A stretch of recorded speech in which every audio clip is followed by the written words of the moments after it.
नमस्कार दोस्तों, स्वागत है आपका स्वर विज्ञान के 8वें सेशन में। हमारे शरीर में सूक्ष्म ऊर्जा की 3 नाड़ियां चलती हैं, इंगला, पिंगला और सुषुम्ना। इन नाड़ियों में जिस नाड़ी में प्राण शक्ति अधिक प्रभावित होती है, उसके अनुसार कार्य करना ज्यादा फलदायक होता है। हमने नाड़ियों के बारे में पिछले सेशन में बात की है। दाहिनी नाड़ी राइट नॉस्ट्रो, बाईं नाड़ी लेफ्ट नॉस्ट्रो। इसको हम पिंगला स्वर, शूर स्वर कहते हैं, जब हमारी सांसें अधिक मात्रा में या तेजी से दाईं नासिका से चलती हैं। बाईं नाड़ी को ईड़ा स्वर या चंद्र स्वर कहते हैं, जब हमारी सांसें बाईं नासिका से तेजी से चलती हैं। जब हमारी सांसें दोनों नासिकाओं से बराबर चलती है, उसको सुषुम्ना स्वर कहते हैं। इसके बारे में हमने विस्तृत जानकारी सेशन नंबर 2 में दी है। आप जाके चैनल पे चेक कर सकते हैं सेशन 2 को। अब हम बात करते हैं, जब आपकी पिंगला नाड़ी सक्रिय हो तो आपको कौन कौन से कार्य करने चाहिए। शारीरिक गतिविधियां, परिश्रम, व्यायाम करना, दौड़ना या किसी प्रकार का शारीरिक मेहनत के लिए यह उत्तम समय है। भोजन, पेय पदार्थ का सेवन, आपका पाचन तेज होगा और शरीर की पोषक तत्वों को अवशोषित करने में आसानी होगी। जोखिम भरे साहसी कार्य आदि कोई चुनौतीपूर्ण कार्य करने की सोच रहे हो तो सबसे बेस्ट है कि आपका सूर्य स्वर चल रहा हो, उस समय करें आप। घोड़े की सवारी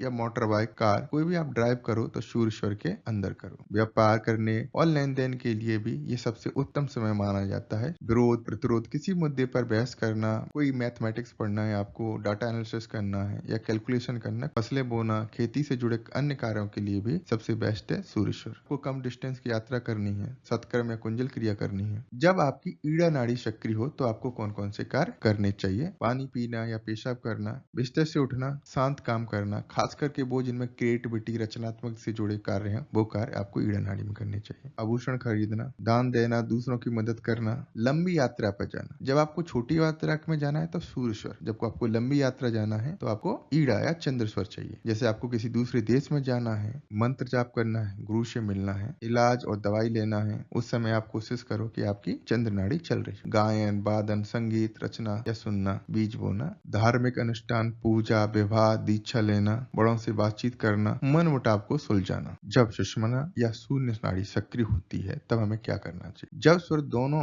नासिकाओं से समान रूप से बहता है तो उसको सुषुम्ना नाड़ी या शून्य नाड़ी या सुषुम्ना स्वर या शून्य स्वर कहते हैं। यह स्वर में हमें कम परिश्रम वाले कार्य करने चाहिए और ध्यान के लिए सबसे बेस्ट समय माना जाता है। शून्य वह स्थिति है जहां भौतिक दुनिया के साथ कोई जुड़ाव महसूस नहीं होता है। शून्य स्वर एक दुष्ट और शुभ स्वर भी माना जाता है, क्योंकि यदि आप उस समय भौतिक लाभ और सफलता की इच्छा रखते हो तो ये आपके लिए बहुत ही समस्या क्रिएट कर सकते। तो इस समय जब सुषुम्ना नाड़ी चल रही है तो आपको मात्र 2 ही कार्य करने चाहिए। एक तो योग अभ्यास, दूसरा किसी प्रकार का भयानक या कठोर कार्य करने जिसमें आपको पूरी आपकी मानसिक शक्ति की आपको जरूरत होती है। इसलिए जितने भी स्वर योग के ग्रंथ हैं वो बताते हैं कि ये मोक्ष प्राप्ति के लिए किए जाने वाला कार्य इस समय हमें करना चाहिए। सुषुम्ना स्वर या शून्य स्वर में हमें कोई भी शारीरिक और मानसिक कार्य नहीं करना चाहिए। इस समय हमें ध्यान में बैठना चाहिए, जिससे कि हम आसानी से अपना ध्यान लगा सकें। Thank you very much. Please like and subscribe. मिलते हैं आपको आने वाली नई वीडियो में कुछ नए तथ्यों के साथ, नए पहलुओं के साथ, कुछ नए अभ्यास के साथ।